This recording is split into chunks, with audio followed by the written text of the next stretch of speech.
You guys want to rip through this real quick? Let's rip through. Let's rip and tear. Yeah, rip and tear until it is done. This is a retro smash. So I was gonna say I didn't. Oh. Okay. This is the intro that we do that always gets interrupted. I love it when the intro's interrupted. That's it. All right, that's the cold open.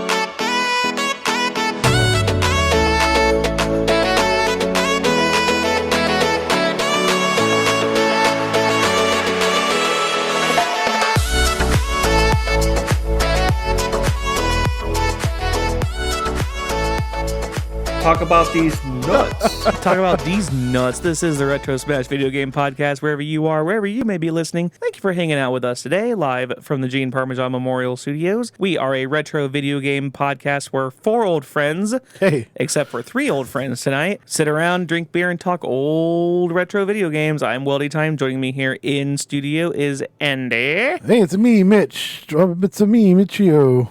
Wahoo! And joining us from the Retro Smash Cup on a String Radio Network, he's Ricky. I am the Andy. I'm gonna win. Mitch, of course, working 162 hours again this week like he did last week, so he will not be joining us this evening. So, first things first, how are you two kids doing? I'm good. Ricky, you want to go first? Oh, this is, I like blanked for a second. I'm so used to Wody just skipping right over me. I'm doing good. As far as gaming goes, I have been playing the Jurassic Park Evolution, not the second one, but the first one on the PlayStation 4 again. I didn't know that was on PlayStation. I thought it was PC only. It's like a park simulator game pretty much, isn't it? Yep, it's on PlayStation 4 and on PC. So it's a park simulator, basically with you building Jurassic Park. So you put in the dinosaurs, you get to make their encampments, basically. You know, you put up hotels and shops and restaurants, and they have you do small stuff to make your park bigger and nicer and more fun. And then you can also destroy the fence and dinosaurs go crazy. Attack all your patrons. I'm also playing an old indie game called This Is the Police. Yes, I know. I'm playing propaganda crap, so sue me later. But it's really fun. I downloaded it years ago on my Switch, and I never actually finished playing it. So now I'm going back through, and I'm trying to beat it, where you play this old beat-up cop who's like, I got 180 days to retirement, and I need to make like $500,000 by working with the mafia and trying to be a good person and all this other crap. It's been interesting so far. The soundtrack is really nice because it's set to a jazz soundtrack, so it's like really smooth listening music the whole time you're playing, and I really enjoyed that feature. Andy, what you got going on in your life? So Mitch and I went to go watch Borderlands movie. We were debating on doing a Borderlands episode today, but obviously Mitch isn't here, and he would have had a headline that run, I think, because the rest of us aren't heavy into Borderlands like he is. It's on my nursing home playlist. Yeah. I mean, he has a claptrap tattoo on him. That's pretty cool. I played the first and second ones, but I never beat the first or second ones. Yeah, I just same. played them. I was like, I got really far. And then I just kind of like stopped and I was like, weird. I don't know. Maybe I'll re-download them and play them again so I can give some input on it the next episode with Mitch. Yeah, well, whatever, if we do one. But the problem is that movie was kind of meh.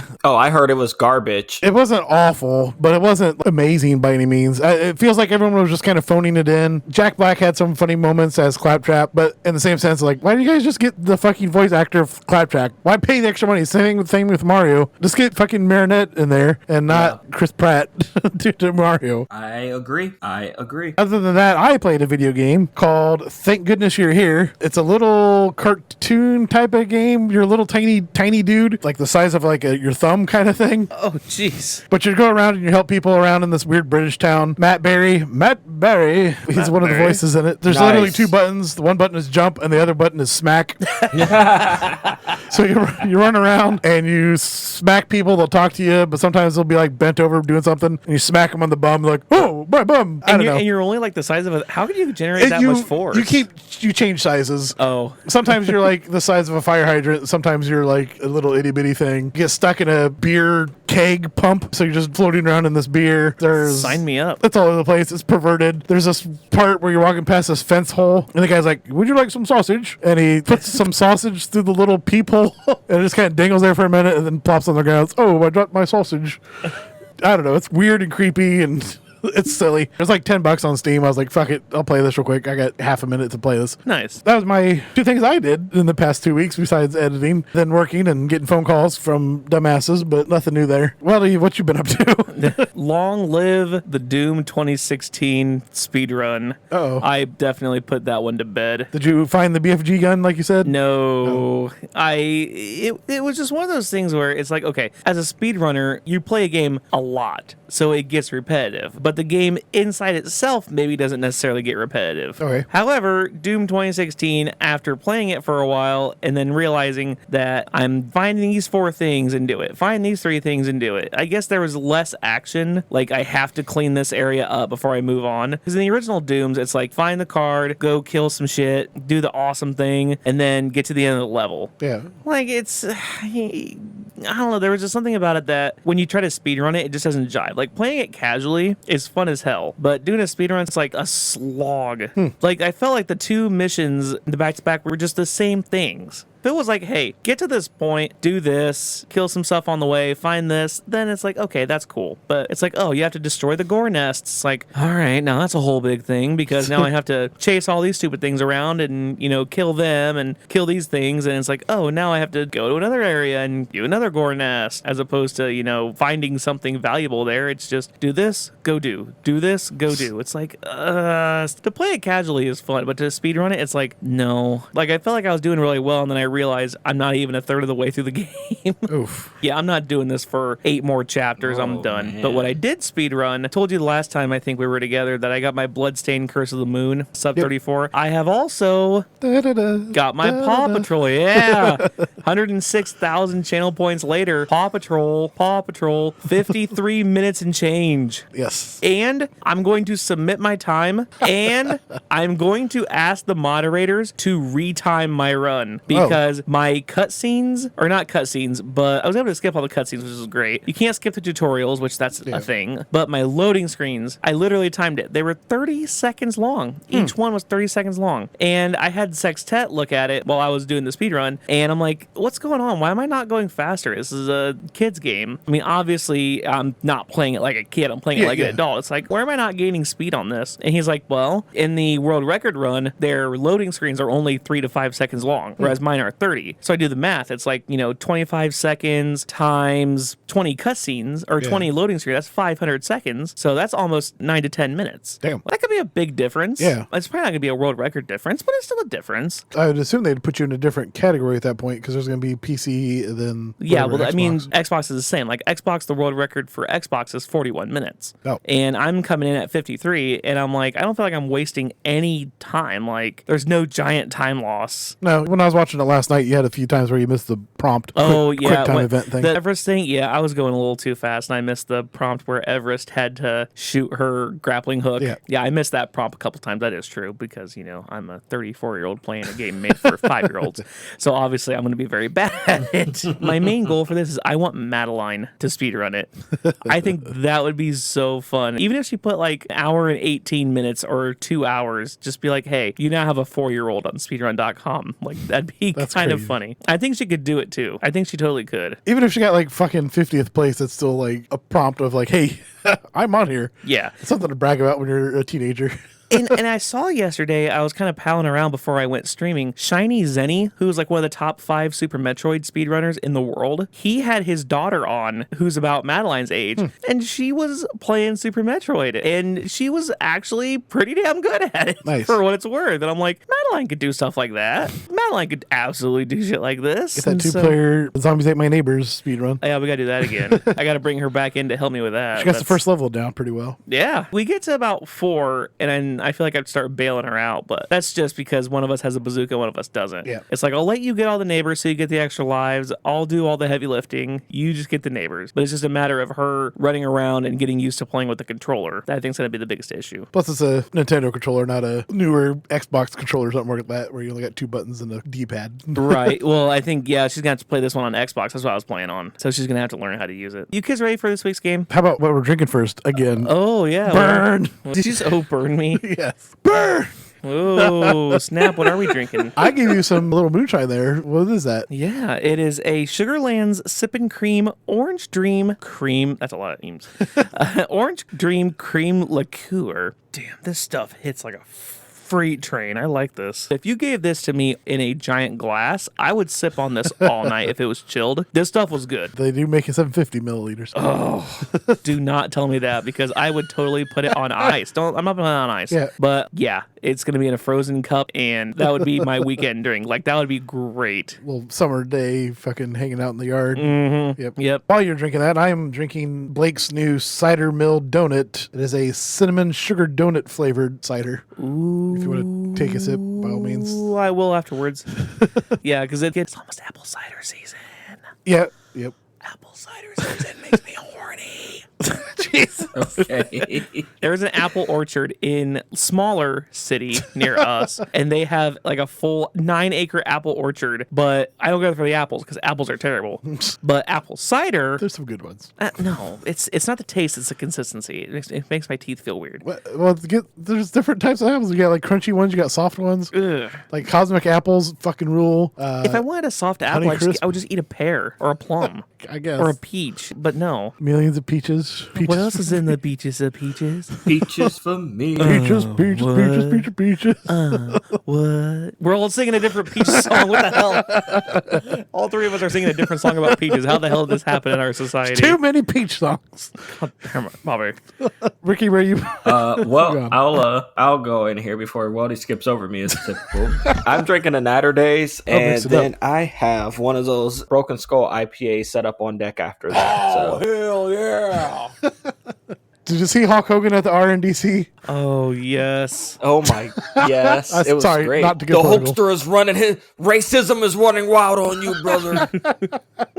Okay. Before we get too canceled, what's today's game? Boy, I'm glad you asked. Is it this or is it that? It's not this or that. It's a real or fake. Remix. Yeah. It is a Mario Kart real or fake. I'm going to give you a list of 7 names. You have to tell me whether or not it's an actual track from a Mario Kart game. Oh, okay. And if it is not a track from a Mario Kart game, I will give you an additional 2 points if you can tell me exactly what it is. I will give you 1 point if you are in the ballpark. Interesting. All right. Yeah. Number 1, Red Island. Fake. Fake. It is fake. What is it? I'm going to say Red a Island. game that's a shooter. Okay. I'm gonna go out on a limb here. I'm gonna say that's a location in one of the Pokemon games. Ooh, no. It's a location, but it's actually a real location. It is the nickname of Madagascar. Oh, weird. Yeah, so like, you know how Egypt is the jewel of the Nile and Australia is the land down under? Red Island is the nickname of Madagascar. I wonder why that is. I think it's the red clay. I looked it up. That makes sense. I looked it up for about 6 seconds and went, oh, that sounds good. Red clay. All right, we're good. Good enough. Number 2, Desert Hills. Ooh, Mario Kart. Nope. I'm gonna say false. It Fake. is real. It was from Mario Damn Kart it. DS in the Flower Cup. Number 3, Maka Woohoo. MAKAWUHU. What? I'm going to say fake, and it's an island in the Caribbeans. Okay. I'm gonna say real. It is real. Take it. Yeah, it's in Mario Kart 7 in the Star Cup. Number 4, Frog Speedway. Not a Mario Kart. Fake. I'm saying fake. It is fake. What is it? That sounds like a gas station. The convenience stores of Frog Speedway. I'm going to say some like an actual race track, but like real, like in Florida or something. Oh, no. In Super Metroid speedrunning, there is a long hallway to get you from Upper Norfair. It's below the save, but you have to have Speed Booster to get it because you can't get through them with power bombs or super missiles, so you have to use Speed Booster to get past them. and there's a whole bunch of the little jumping bugs that are great for farming power bombs. Yeah. So basically, it's the hallway to get from Upper Norfair to pretty much the tip of Lower Norfair, like before you get to Lava Dive. But in the speedrunning circles, they call that Frog Speedway. Number 5, Sky Garden. Mario Kart, definitely. I'm going to say Mario Kart. It is, yes. Mario Kart Special Circuit Lightning Cup. Number 6, Carefree Highway. Ooh. I'm going to say real Mario Kart, yeah. Okay. I'm going to say fake and it's someplace in Japan. It is fake. Ricky, I will let you guess what it actually is. Can I have the name one more time, Alex? Yes. Carefree Highway. You don't have a care in the world. Carefree Highway. Oh, Carefree Highway. Oh, see, I thought you said airfree. Yeah. You got to enunciate, bud. Carefree Highway. I'm going to say that's a song. It is a song. Wow. That's a 2 point. Damn, fuck you. Yes, it is a song. It was a song by Gordon Lightfoot. Damn. It was his follow-up to Sundown, which was his only number 1 hit. He had a string of 4 songs in a row that reached in the top 10 in the mid-70s. He had Sundown, Carefree Highway, I think it was Mystery Man, and The Wreck of the Edmund Fitzgerald. He had a string of 4 bangers just right in a row. So yeah, 2 points, Ricky. Damn, Nicely done. nice. Oh, that's right. We get 2 points for the guessing what it is, Yep, isn't it? Yeah, we're getting it you- spot on. Yeah, you got it. Number 7. Holy shit. Number 7, Palm Shore. Mario Kart. Okay. Mario Kart. It is Mario Kart. It is a battle track for the DS. How did you guys do? I kept track this time. I'm at 6. I'm at 7. Damn, that I 2-pointer only got beat Andy because of that 2-pointer. That song literally did it for me. Damn. Holy shit! I fucking edged him out. GG, this time. GG. Thank you. I'm sitting here, I'm like, there's no way. And you're like, it's a song. I went, my brain like short circuited for a second. I'm like, wait a minute, he actually fucking got it right. It has been so long since I've won a game. Yeah. I'm looking back. The last time I won a fucking game was Probably back Madonna. in May. So whatever, probably like one of our GTA games that we were recording. That was the last time. Been a long time. Shouldn't have left you without a door. Step 2, step 2. Step 2. Yeah, fuck you guys. Y'all can do that crappy ass Creed song. I'm gonna sing some Aaliyah, damn it. We didn't pick on you for the Aaliyah Doesn't song. matter. It doesn't matter. It doesn't matter what you picked on me for. So when you think in the history of video games, you have your different types of games. You have sports games, you have platformers, you have fighters, you have RPGs, you have first-person shooters. But is there really any peanut butter and jelly than racing games and Mario Kart? Yeah, you say that, but Nintendo puts out some bangers when it comes to like a peanut butter jelly type of game. Mario Kart is right up there. Smash Brothers is right up there. Mario Party is up there. Like all of those are just bangers, and yeah, I could play those forever. Especially Mario Party. And I suck massive dick at Mario Kart. All of them? All of them. Everybody's got to be good at least one Mario Kart, right? Nah, brother, I've never come in first place in any Mario Kart game that we've ever played as a group. Damn. All right, you're going through the training course. We're going to get you good at least one of them. Like the way I brag about whooping the shit out of everybody in Smash Brothers and Mortal Kombat, that's how everybody gets to brag about stomping the shit out of me when we play Mario Kart. Because the computer will come up on me and I'll end up in last place. I'm not good at the whole drifting thing. Yeah, that's where you got to make up time. Yeah, I'm shot. I'm not good at that. So that just shoots my whole chances. I will put it like this. The only benefit to that is that I will never be the person who gets blue turtle shelled. Oh, that's one of those you see the blue turtle shell, and if you're in first, you just slam on the brakes and hope to God that hopefully, somebody yeah. passes you. Yeah. Well, you have 8 different games to be good at, Ricky, and you can pick one. The Super Mario Kart back in 1992 was the OG. Then you had Mario Kart 64 in 1996, Mario Kart Super Circuit for the Game Boy Advance in 2001, Double Dash for the GameCube in 2003, Mario Kart DS for the, you guessed it, DS back in 2005, Mario Kart Wii for the, you guessed it, the Wii. Nintendo 64.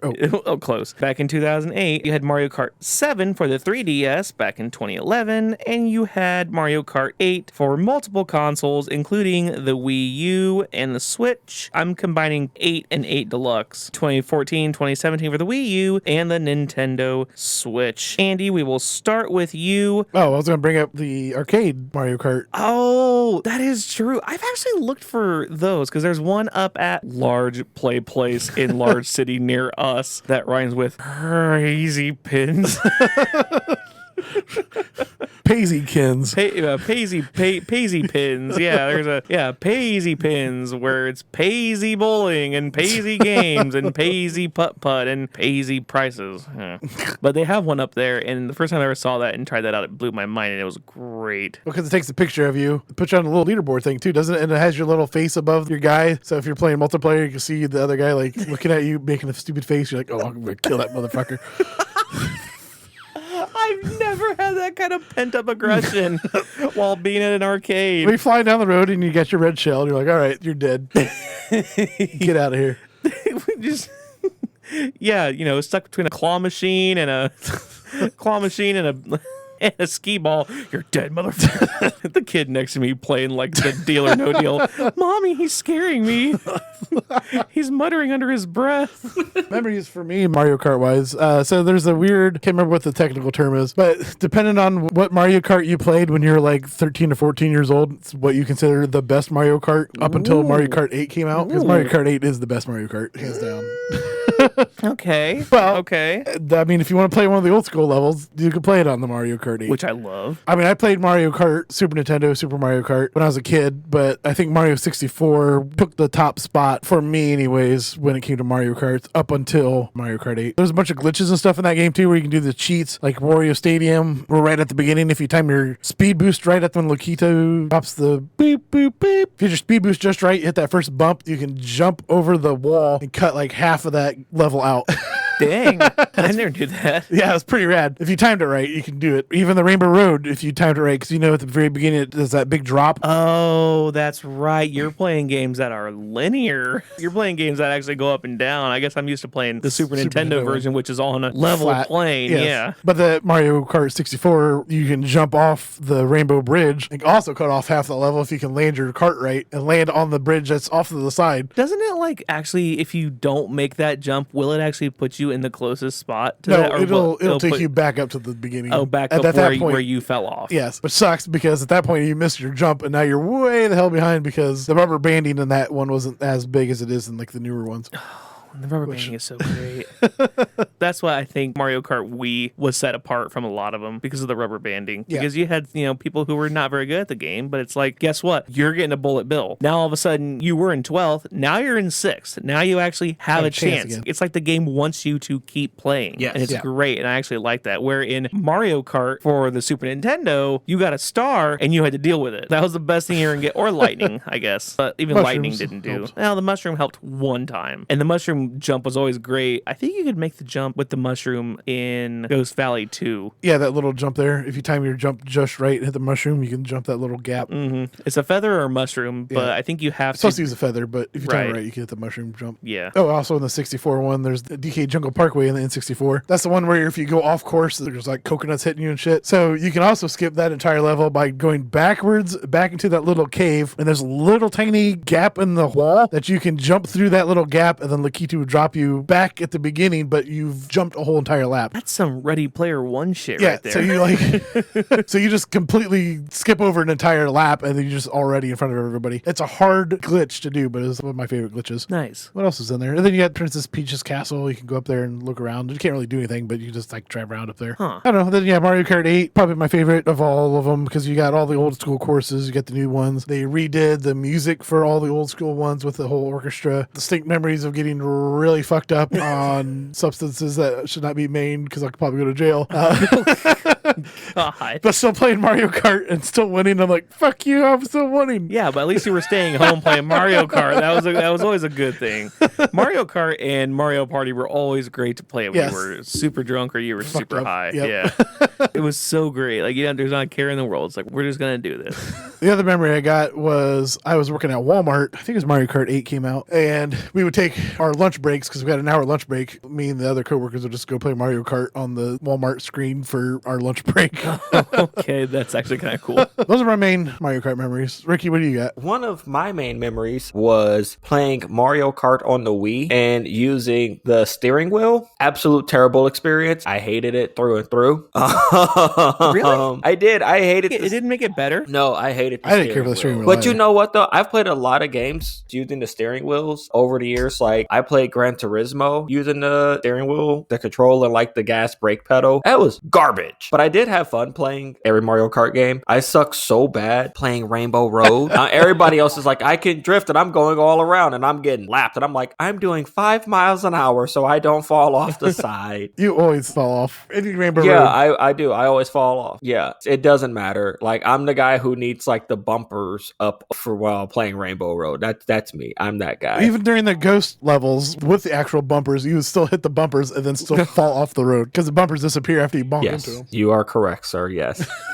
My favorite memory, there was a night where we actually played Don't Drink and Drive with Mario Kart, which if you folks are not familiar with this game out there, everybody is given a beer. You have to finish your drink before the end of the race, before you finish the race yourself, which, mind you, I'm not a heavy chugger at this point in time, and I'm still not. Like, so at that point I wasn't, and right now I'm still not. It's a little bit better for me, but no. Managing to not only spill my beer on myself, but also to burp up half of it on myself as well while trying to play this game. Everybody smashes their beer as soon as the first, it's like, bah! Everybody just drops their controller and they just chug. And I'm like, oh, well, I'll try this. And then I'm just like, oh God, I don't think I can drink anymore. I burp once and then it just all comes back out all over me. I was like, okay, well, this sucks. Or wait till the very end and smash your beer, like right before you cross the line. My strategy was always you go like you normally would, and if I fall off the side, like as I'm falling and being recovered, that's when I drink. Yeah, that counts. Because you're technically not going, but I can't go until the Lakitu drops me. So the Lakitu's fishing me out. That gives me a good 6 seconds. And so if you're on like Rainbow Road or if you're on one of the Ghost Valleys and you just happen to fall, it's like, oh, now it's no longer wasted time. Now, obviously, somebody who's going to be chugging first and starting late is going to be rubber banded to be back to the front. So it's almost like it doesn't matter. But, we're all drinking. You're going to fall off the side. But I'm going to make my falling off the side absolutely worthwhile. That's not true. These motherfuckers never fell off the sides. It was always me. They'd just be lapping me like, Ricky, you fell off again, bud? You moved like 5 feet. Yeah, or we're coming up behind you because I'm in Bowser and I fucking bonk you off the side. Yeah. It's just like, bonk. Yeah, he just bonks me off. And it's like, let me put it like this. For all the shit talking I do while playing Mortal Kombat or Smash Brothers, it comes back tenfold against me when there are 6 people riding my ass in Mario Kart. It's very well deserved, but also I just really suck at it. I love playing it. I do. I just really, really suck at playing Mario Kart. That's all it is. I have a lot of fun. I enjoy it. I'm okay with admitting that it just ain't for me to win, but I will be there for comic relief all day, every day.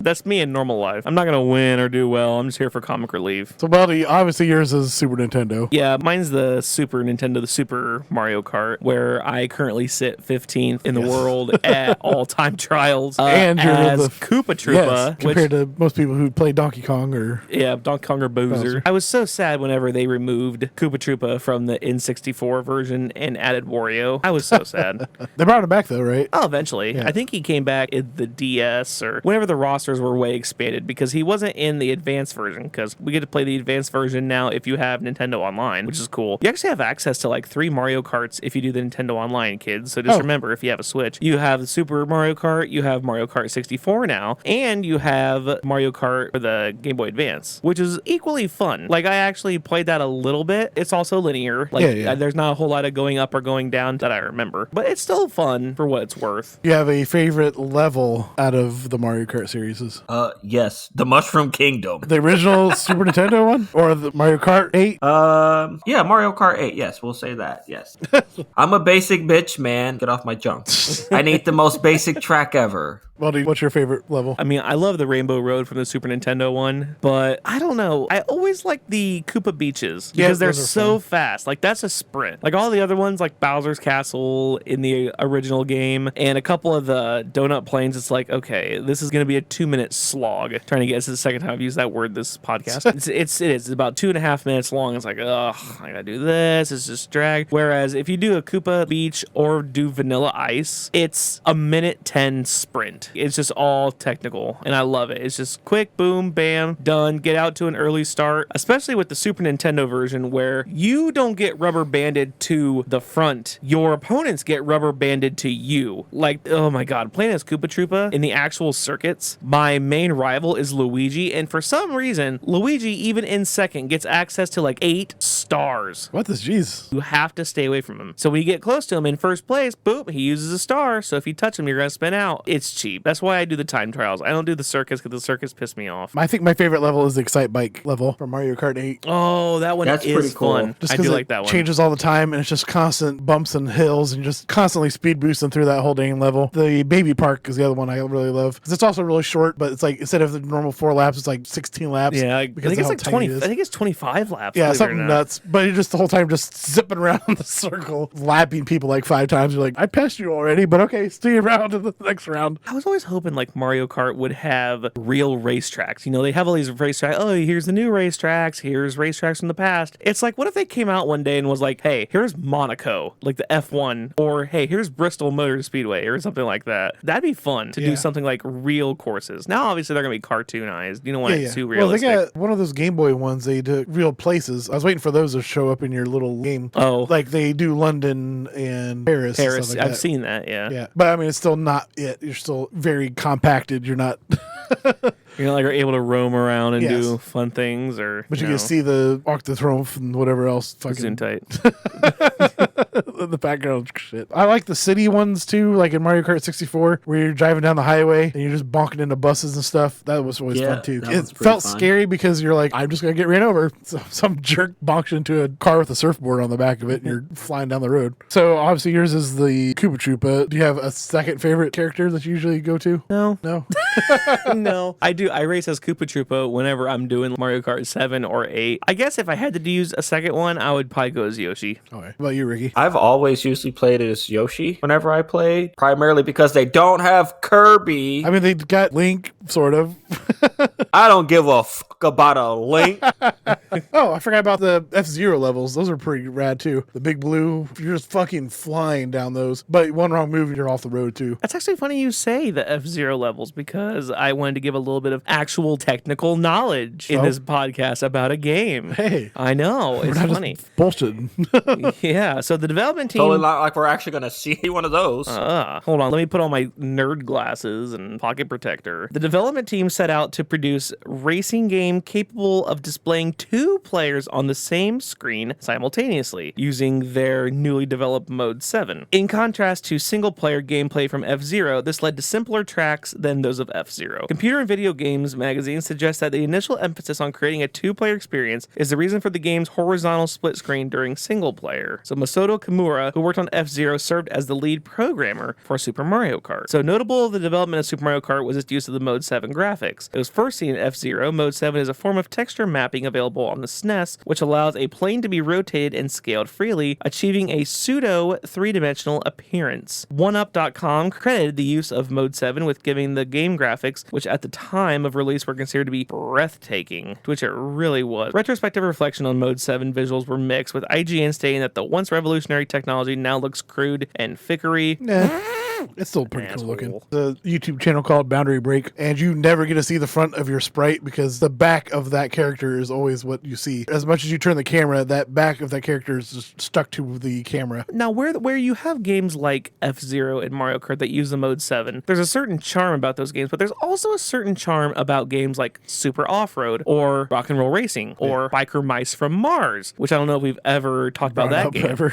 Yeah, shout out Biker Mice from Mars. But yeah, they use the more top-down approach, where it's like top-down, but like from a diagonal perspective. Yeah, those are always weird to control too, because up isn't always up. Sometimes you gotta move your controller or your D-pad left or right. You might be turning right, but you're not pushing right on the controller to turn right. Oh, I see what you're saying. You're thinking that if I'm heading to the right and I want to turn down on the TV screen, you would think hit the down button to turn, right? Yeah. Whereas, you know, you have to be like, oh, I'm going to be turning right. Yes. And that always fucked my head up. Yeah. I got used to it, especially like off-road. It's a little funkier, so the learning curve on those kind of games is a little steeper than it is. Mode 7 just made those games just so much easier to understand and so much easier, I think, to comprehend. We never brought up the multiplayer games, the balloon fight, whatever you want to call it, where you have to pop each other's balloons for the multiplayer.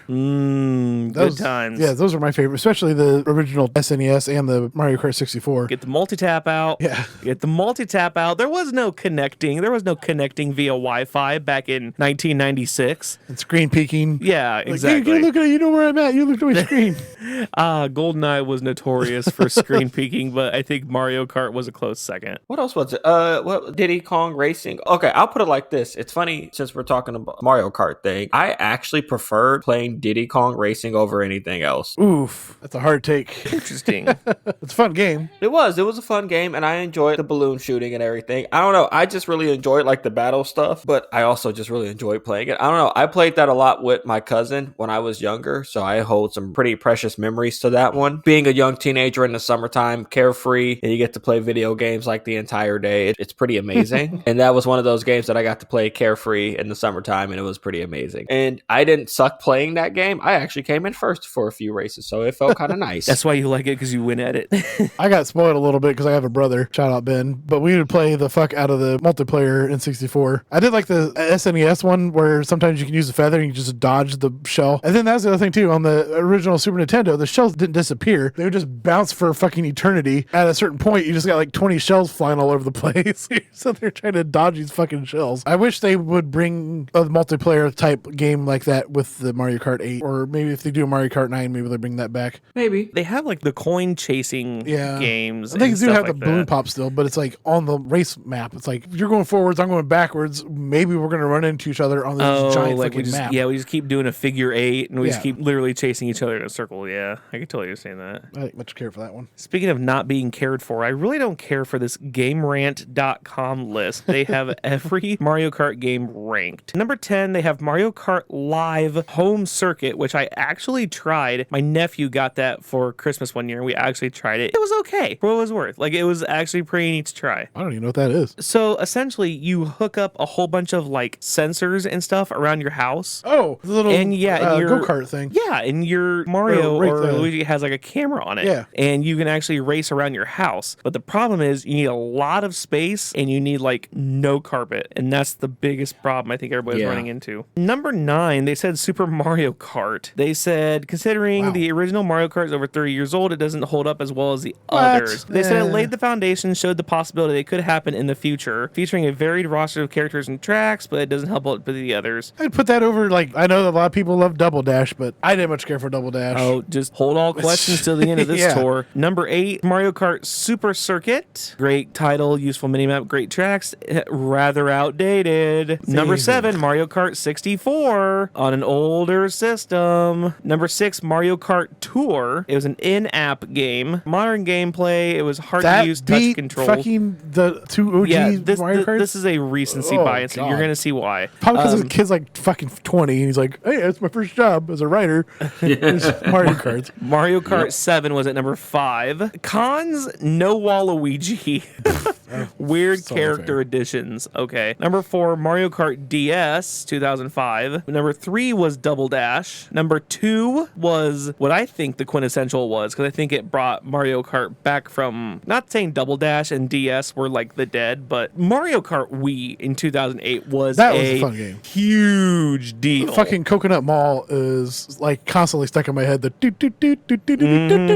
that was, I think, looking back at like the games that caused an absolute chaotic frenzy in my lifetime, that and Guitar Hero were two that absolutely, because you could say, well, a lot of people stood in line for the midnight release of Call of Duty. Yeah, but you're not getting your grandma, your next door neighbor, if they come over, your grandpa, your little sister. They're not playing fucking World at War, okay? They're not playing Battlefield. They're not playing those games that we would stand in line in. And yes, I stood in line for Modern Warfare 2. I miss those times too. Yeah. Oh, the midnight releases. Okay, I know this chair is empty, but I'm going to look at Mitch and be like, Mitch, once upon a time, we used to stand in line at midnight outside of GameStop or Walmart or Best Buy and wait for games to be released, and we would go in and buy them. them and then take them home and play them for an hour until we passed out. Then I had to go to work and then came home the next day. Like we half-assed it at work, plugging through. And then as soon as 3 o'clock hit, 3:05, we were there booting it up.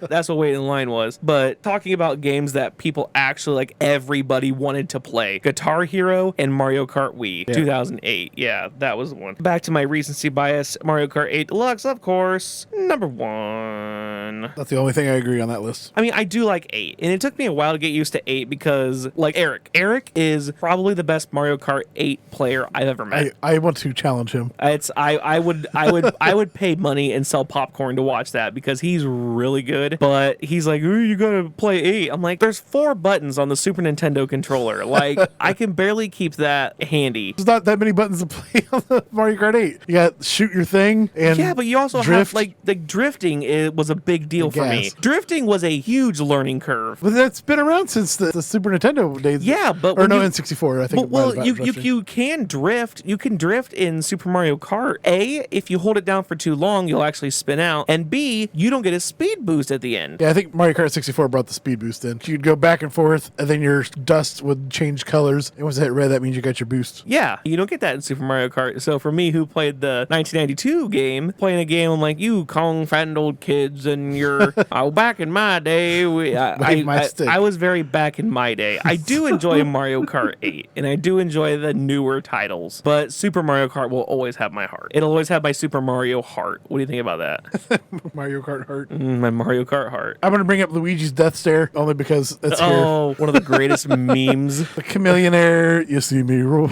Yeah, it's the best meme ever. I had to toss that in there. Reading up Mario Kart, and I was like, it's a meme. We got to bring it up. If I'm not mistaken, didn't they do DMX's Move Bitch Out the Way? Like, wasn't that one of the songs too? That sounds about right. Oh, God. Long live DMX, man. Well, that's not by DMX. That's by Ludacris. But yeah, sorry. That's Yes. Ludacris, but long live DMX, but that is Ludacris, yes. Get your rappers right, bud. Sorry. Oops.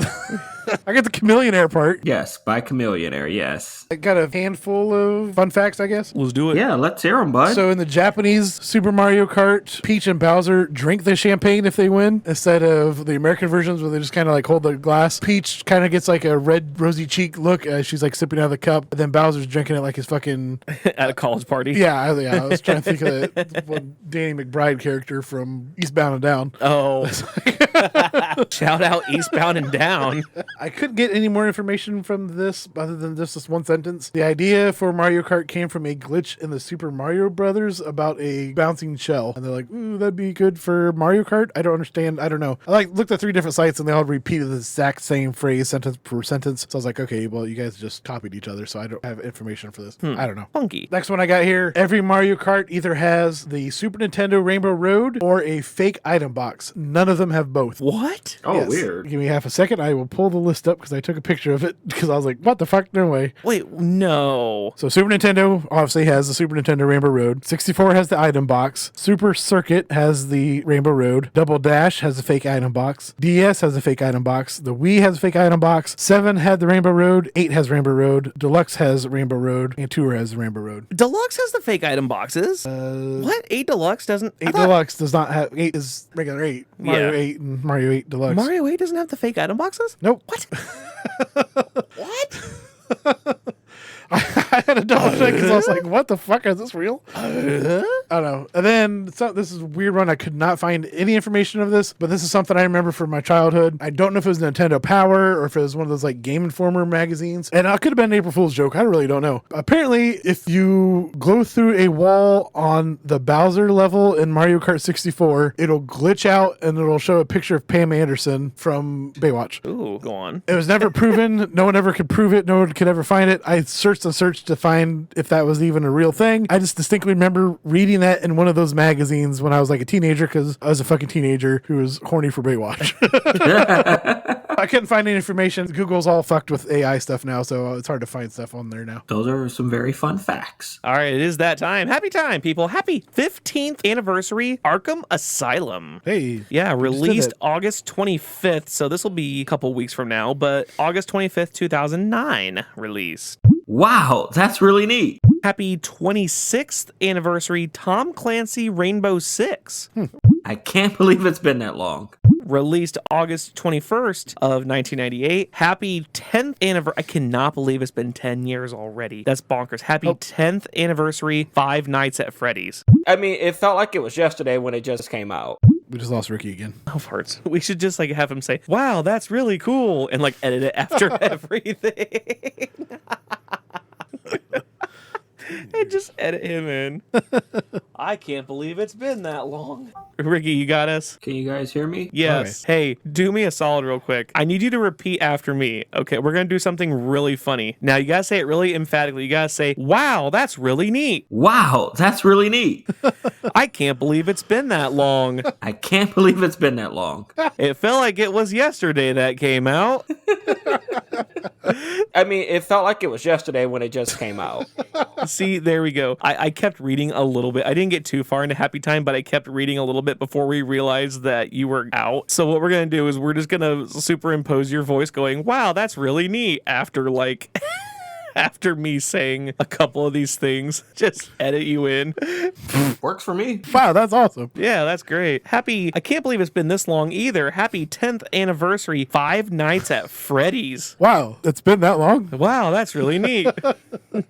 August 8th, 2014. 10 years though, for fuck real. Yeah, I know. Then happy 25th anniversary to one of the greatest triple plays in movie history. All came out August 6th, 1999. These three movies were released on the same day. The Iron Giant, The Sixth Sense, and The Thomas Crown Affair. Yeah. Which, by the way, just for funsies, I looked up real quick to see like who ended up winning that weekend. So I looked at the domestic box office for Sixth August Sense. 9th, 1999. Listen to the top 13 movies that made money that weekend. This is from 1 to 13. Ready? So Sixth Sense, you were right. Runaway Bride. Was that last episode? Yeah.